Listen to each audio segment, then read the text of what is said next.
Assalamu alaikum students. Hope you all are fine. Welcome to the first online class. I'm your science teacher, grade 6. So we have done 4 questions of exercise number 1, unit number 5. Interaction of environmental components.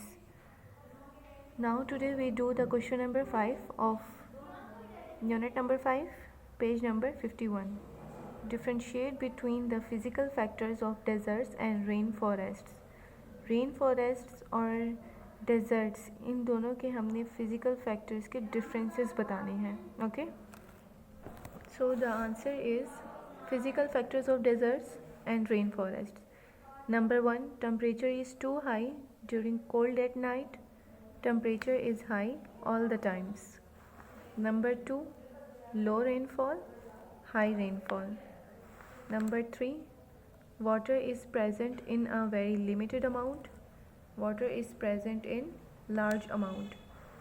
Number 4, sandy with low water holding capacity, acidic and poor quality because nutrients are being washed away by rain. Number 5, strong and intense because no tall trees are present. Sunlight cannot reach soil due to dense vegetation. ये हमारा question number 5 का answer था. Now we do the long question number 1 of exercise 2. What are biotic factors? Explain in detail. Biotic factors को हमने detail में explain करना है.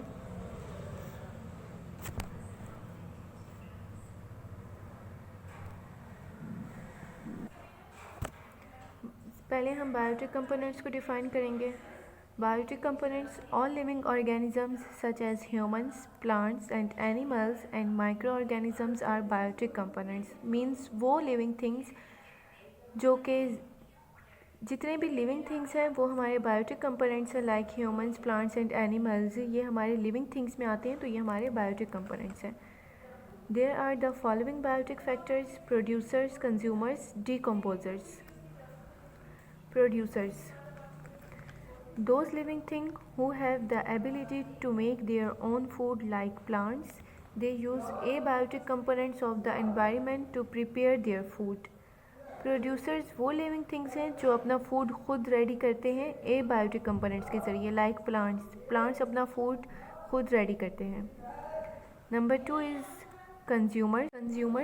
consumers are living things that feed on different population. Consumers वो living things हैं जो कि different population को feed करते हैं. Consumers are divided into 3 categories. Herbivorous, they are directly feed on plants. Herbivorous वो living things जो plants को feed करते हैं. Carnivorous, they are feed on herbivorous and other animals. Carnivorous वो living things जो herbivorous और दूसरे animals को feed करते हैं. Omnivorous, they feed on both plants and animals. जो living things plants और animals दोनों को feed करते हैं वो हमारे omnivorous में आते हैं. So number 3 is decomposers. Those organisms that feed on dead and decaying matter of living things. They break complex molecules of dead matter into simpler ones that return to the environment. Decomposers वो living things हैं जो dead and decaying matter of living things को feed करते हैं. मतलब कि जो living things मर जाते हैं, dead हो जाते हैं, उनको feed करते हैं. तो यहाँ पर हमारा question number 1 of exercise number 2 complete हो गया है. Now we do the question number 2 of exercise 2. Explain different relationships among organisms. Organisms के हमने डिफरेंट रिलेशनशिप्स को एक्सप्लेन करना है. Here the answer of question number 2. There are some different relationships among organisms. Number 1, predation. Number 2, parasitism. Number 3, mutualism. Number 4, commensalism. Predation, a relationship between two organisms in which one animal hunts down the other animal for feeding. Example, a bear catching and eating a fish. ऐसा relationship जिसमें to animals, एक animal जो है दूसरे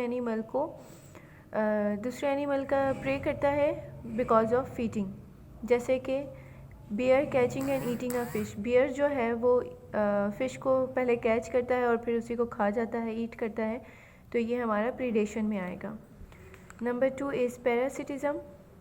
It is the another type of feeding relationship between two organisms in which one is benefited and the other is being harmed. Example, fleas live on the bodies of cats and suck their blood. जब एक organism जो है दूसरे organism को नुकसान पहुंचाता है अपनी फीडिंग के लिए, तो ऐसे रिलेशनशिप को हम पैरासिटिज्म कहते हैं। Like fleas live on the bodies of cats and सक देयर ब्लड। फ्लीज जो है वो कैट्स की बॉडीज़ पर बैठकर कैट्स की बॉडीज़ पर लिव करती हैं और उनका जो ब्लड है वो सक करती हैं, जिससे कैट्स जो हैं वो हार्म्ड होती हैं और फ्लीज जो हैं बेनिफिटेड होती हैं। And number 3 is mutualism, another type of relationship in which both organisms are benefited. It can be observed among both plants and animals. Example, fungus takes the food from the algae because it cannot make their own food. ऐसे relationships जिसमें दोनों organisms जो हैं benefited होते हैं, किसी भी organism को नुकसान नहीं होता। लाइक एग्जाम्पल एंड एलजी, इनका जो रिलेशनशिप है, इस रिलेशनशिप में दोनों बेनिफिटेड हैं। Takes the food, fungus take the food from the algae because it can not make their own food. इसमें एलजी जो है फंगस के ज़रिए अपना फूड रेडी करता है, लेकिन इसमें फिर एलजी को फ़ायदा हो रहा होता है, लेकिन फंगस को भी फ़ायदा ही हो रहा होता है, उसको कोई नुकसान नहीं पहुंचता।